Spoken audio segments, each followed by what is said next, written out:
अस्सलामुअलैकुम जनाब, इस वक्त मैं मौजूद हूँ शाहराह दस्तूर जिसे कहते हैं, और आज दस्तूर में कुछ तरमीम हुई है और वो तरमीम के लिए प्रोसेस बहुत दिनों से चल रहा था।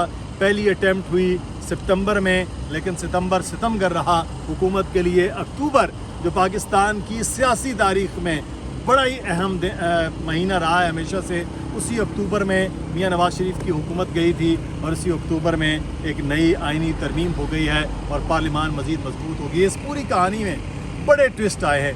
मैं इस वक्त जो शाहराह दस्तूर पे मौजूद हूँ, ये ऐवान सदर, और इधर आप देख रहे हैं या जहाँ पे आज बहुत ज़्यादा लाइटिंग है वो है नेशनल असम्बली, और सेनेट में यहाँ पर मंजूर हो चुकी।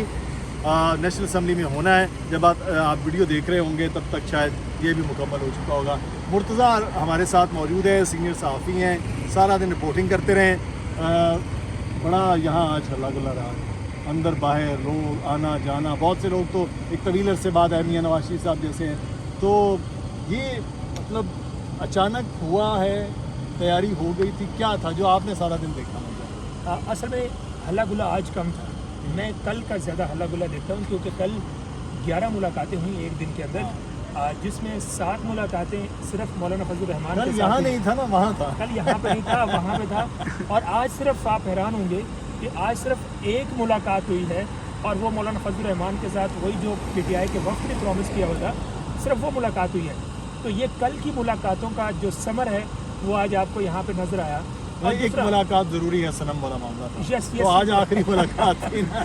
यस। दूसरी बात, यहाँ पे जो सबसे ज़्यादा दिलचस्प मरहला था BNP मेंगल। आपको पता है ना कि जब सरदार अख्तर मेंगल ने ये बात की थी तो उसके ऊपर बहुत ज़्यादा पहुंचाल खड़ा हुआ था। उन्होंने कहा कि हमारे सेनेटर्स गायब हैं, लेकिन आज हमने ये देखा। कहाँ से आए वैसे सेनेटर्स? ये सेनेटर्स हम क्या बता सकते हैं कि कहाँ से आए हैं, लेकिन हमने ये देखा कि उन्होंने ज़मीन से निकले, आसमान से आए, पहाड़ों से आए, किसी घर से आए, कुछ भी कहीं से भी आ सकते हैं। यहाँ पर जो हमने देखा, हम तो वो बता सकते हैं कि यहाँ पार्लियामेंट में हमने ये देखा कि उस गेट से जहाँ से आमतौर पे ये सेनेटर्स या अरकान असम्बली नहीं आते, यानी एक तो आपको ये फ्रंट गेट नज़र आ रहा है जहाँ से सारे सेनेटर्स और अरकान असम्बली आते हैं।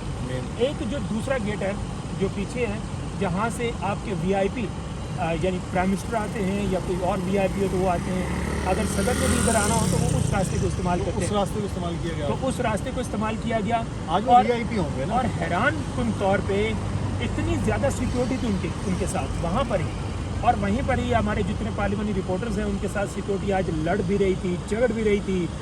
उनको करीब भी नहीं आने दिया जा रहा था। यहाँ तक कि जब सेनेटर नसीमा एहसान को और सेनेटर कासम रोजो को ऊपर लेके आए हैं और वहाँ पे रिपोर्टर्स ने जब करीब जाके कुछ सवाल करने की कोशिश की, तो जो यहाँ पे सर्जेंट्स हैं उन्होंने बड़ी मज़ामत भी की। इवन के हाथापाई की भी एक सूरत हमें नज़र आई आज इन 2 सेनेटर्स के आते हुए। तो इस तरह की एक सूरत हाल थी। और VIP देना इसलिए मुझे जो सबसे इम्पोर्टेंट था, कर दी डॉक्टर जरका और फैसल सलीम जो ये दोनों सेनेटर आ गए यहाँ पर, वो नहीं आए, वोट नहीं दिया उन्होंने। कैटेगोरिकली वो यहाँ पर नहीं आए हैं, उन्होंने यहाँ पर आके वोट भी नहीं दिया है। हालांकि जो बैरिस्टर गॉड ने, मेरे ख्याल में कोई VIP यस, तो सेनेटर ज़रका सलीम सेनेट को नहीं आ शायद वो हो सकते हैं, सेनेटर ज़रका सलीम और इसके अलावा सेनेटर फैसल सलीम, ये यहाँ पर हमें नज़र नहीं आए हैं, ना सेनेट के अंदर नज़र आए हैं, ना पूरी इमारत के अंदर नज़र आए हैं। लेकिन कुछ लोगों का ये ख्याल है कि वो यहाँ पर उनको ला के बिठाया गया था किसी न किसी कोने में, लेकिन हम कोई ज़रूरत बन सकती है, वो कोई ज़रूरत बन सकती थी। आपको पता है कि मौलाना एक ज़ीरत लेकिन वो नज़र नहीं जब आए तो हम इसको क्या सराई कह सकते हैं? हम क्या सराई कह सकते हैं? अगर तो किसी ने देखा होता तो फिर कहते हैं कि नहीं। हमने काफ़ी उसको चेक करने की कोशिश की, इन अफवाहों को वेरीफाई करने की कोशिश की, लेकिन ये वेरीफाई नहीं हो सकी किसी भी सूरत में। तो फिर हम इसे अफवाही कहेंगे, खबर हाँ, नहीं, हम इसको अफवाही कहेंगे। लेकिन वो कहते हैं ना कि सजीव खा के खबी मारना, मतलब PTI वाले बाकायदा उन्होंने इनके नाम तक ले दिए। इसका मतलब है कि उन पर अब वो स्टिग्मा हो गया। लोगों ने कहा कि ये धोखा कर रहे हैं इमरान के साथ, कोई कह रहा है ये नहीं करेगा धोखा, ये नहीं करेगा धोखा, इस किस्म की बातें पहले ही होगी। लेकिन इससे भी बड़ी मज़े की बात, आज फैसल वागड़ा ने क्या कहा। फैसल वागड़ा ने कहा कि PTI के अंदर फॉरवर्ड ब्लॉक बन चुका है, और फॉरवर्ड ब्लॉक को एक इंतहाई ज़ीरत सियासतदान इसको लीड करेंगे। उसके बाद फौरी तौर पर बैरिस्टर गौर साहब आ गए, चेयरमैन PTI। मैंने उनसे पूछा कि ये इस तरह का मामला हो गया है, तो उन्होंने तो इसको रद्द किया। लेकिन दूसरी तरफ एक और दिलचस्प बात यह है कि बैरिस्टर गौहर कह रहे हैं कि हमारे 2 लोग जिनसे हमसे हमारा रब्ता नहीं हो पा रहा। आज उन्होंने कहा कि हमारे 3 से 4 लोग हैं जिनसे रब्ता नहीं हो पा रहा। दूसरी तरफ इनके दूसरे लोग जो कह रहे हैं कि हमारे 11 लोगों से रब्ता नहीं हो पा रहा। इवन के वो जो सुन्नी इत्तेहाद के हामिद रज़ा साहब हैं, उन्होंने भी यही नंबर बोला कि 11 से रब्ता नहीं हो पा रहा। इसी तरह इनकी एक और रुकन है जो कि खसूसी कमेटी के अंदर भी आमिर डोगर साहब ने भी 11 का नंबर बोला।